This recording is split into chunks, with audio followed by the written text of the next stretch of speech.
गोड शब्द आणि चमकदार गोष्टी अनेकदा सत्य नसतात, यासाठी ही छोटीशी कथा। एका जंगलात एक म्हातारा सिंह फिरत होता। त्याला खूप भूक लागली होती, पण आता तो शिकार करू शकेल एवढी ताकद त्याच्याकडे नव्हती। चालताना त्याला एक सोन्याचं कंगन सापडलं।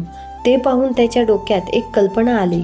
तो कंगन घेऊन तलावाच्या काठावर जाऊन बसला आणि मोठ्या आवाजात देवाचं नाव घेऊ लागला।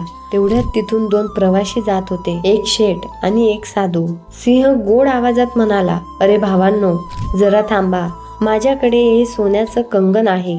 मी आता म्हातारा झालो आहे आणि देवाची भक्ती करतो आहे, त्यामुळे तुमच्यापैकी कोणाला हे कंगन हवं असेल तर घेऊन जा। मला हे कंगन दान करून पुण्य कमवायचं आहे। हे ऐकताच शेठच्या मनात लोभ जागा झाला, पण साधूने त्याला सांगितलं, तो सिंह आहे, त्याच्यापासून सावध राहा।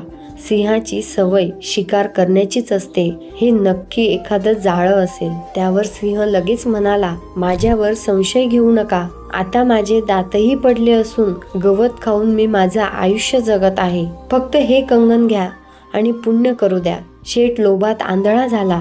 त्याने साधूचं ऐकलं नाही आणि कंगन घेण्यासाठी सिंहाजवळ गेला। तो जवळ जाताच सिंहाने झडप घातली आणि शेठची शिकार केली।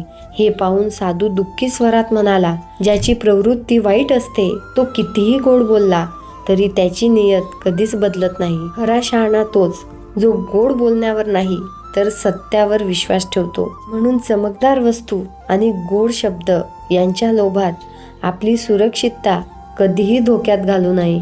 विचार आवडल्यास व्हिडिओ लाईक करा, शेअर करा। धन्यवाद।